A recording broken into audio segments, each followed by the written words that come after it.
নমস্কার বন্ধুরা, কেমন আছো সবাই? আশা করছি ভালো আছো।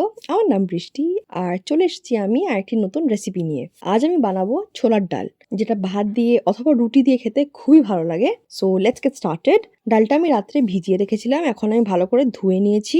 এখন আমি এটাকে বয়েল করব। তো কুকারে আমি ধুয়ে রাখা চানা ডাল দিয়েছি। এখন দেবো জল, আমি দিচ্ছি এখানে 2 গ্লাস জল। আর দেবো এখানে 1 চামচ হলুদ গুঁড়ো, লবঙ্গ, এলাচ, শুকনো লঙ্কা, কাঁচা লঙ্কা। আর কুকারটা বন্ধ করে এখন আমরা হুইসেলের ওয়েট করব। এখানে আমি 6 থেকে 7 সিটি দিয়েছি। এখন আমি একটা পেস্ট বানিয়ে নেব, যেটা আমি ফোড়নে ব্যবহার করব। সেই পেস্টে আমি দিয়েছি আদা, গোটা ধনে, গোটা জিরে। কড়াইতে এখন আমি তেল গরম করব। তারপর এখানে আমি নারিকেল আর কিশমিশ ভেজে নেব, ভেজে তুলে রেখে দেব।